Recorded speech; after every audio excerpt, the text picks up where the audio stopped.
Hi all, welcome to NK Education Platform. Today we are going to learn about the arguments which are supporting the international cartels and also the arguments which are against the international cartel. First of all, we can look at the arguments which are supporting the international cartel. So this is our topic, and first of all, we can look at the arguments which are supporting the international cartel. Among the first one is that if there exists a strong international cartel, it will make the importing countries to reduce or remove the tariff. So the first point is that if there exists a strong international cartel, it will make the importing countries to reduce or remove the tariff. Thus, it helps in bringing welfare to the international community. So the first point is that if there exists a strong international cartel, it will make the importing countries to remove or reduce the tariff. Thus, it helps in bringing the welfare of the international community. This is the first point which is supporting the international cartel. Coming to the second point, this international cartels, it eliminates cutthroat competition and price war. So the second point is that this international cartels, it can eliminate cutthroat competition and price war. Thus, it helps in bringing the price stability. So the international cartels, it can eliminate price war and cutthroat competition. Thus, it can bring price stability in the international market. Coming to the third point which is supporting the international cartel is that these international cartels, it can ensure pooling of technological know-how.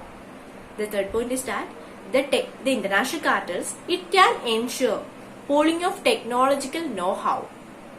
The highly standardized and efficient products can be manufactured at very low cost and can be made available to all the prospective importing countries. So this is the third point. The third point is that the international cartels, it can ensure pooling of technological know-how. The international cartels can ensure pooling of technological know-how. The highly efficient and standardized products can be manufactured at very low cost and can be made available to all the prospective importing countries. So this is the third point.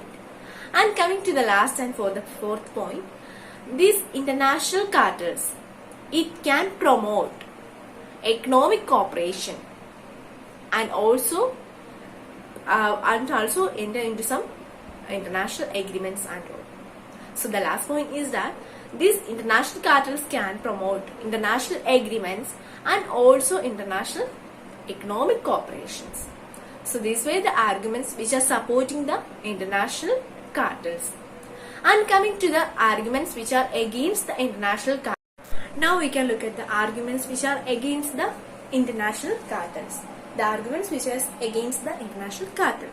Among them, the first one is the organization of these cartels, it throttles competition and results in the exploitation of consumers through exploitation of high prices, scarcity of products and substandard product. So the first argument which is against the international cartel is that these cartels, it actually throttles competition and results in the exploitation of consumers through high prices, scarcity of products and also substandard product. This is the first argument which is against the international cartel. Now we can look at the second one. The second argument which is against the international cartel is that these participating firms how to follow a uniform policy. These participating firms how to follow a uniform policy which may not be consistent with the interest of at least some countries. So the second argument against international cartel is that the participating firms, they have to follow a uniform policy which may not be consistent with the interest of at least some of other countries. So this is the second argument against the international cartel. Now the third argument against the international cartel is that the successful cartels, except OPEC, they are not likely to be organized in the least developed countries, which is dominated by agriculture and handicrafts, which are managed by small producers. These international cartels are formed by developed countries, and these serve as an instrument of exploitation of the least developed countries. So the third argument against the international cartel is that the successful cartels, except OPEC, they are not likely to be organized in the least developed countries, which are predominantly under agriculture and handicrafts and so on, which are managed by small producers. And these international cartels actually formed by developed countries, and these all are serve as an instrument of the exploitation of the least developed countries. So this is the third argument which is against the international cartel. Now the fourth argument which is against the international cartel is that if any supplier of a given commodity, they decided to go outside the cartel and make unrestricted sales outside with a price below the fixed price decided by the cartel. Such a situation happens when Mexico, Britain and Norway, they decided to go outside the cartel. So this is the fourth argument against international cartel. If any supplier of a given commodity, they decided to remain outside the cartel and make unrestricted sales outside the cartel with a price below the prices fixed by the international cartel. So this is the fourth argument against the international. Now the last argument against the international cartel is that these cartels are inherently unstable, as this cartel faces competition from non-members. This cartel may face competition from non-members and also internal wrangling among member countries.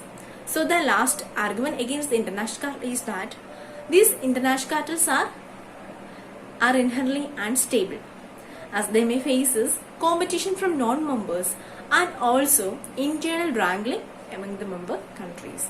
So these were the argument which is against the international cartels.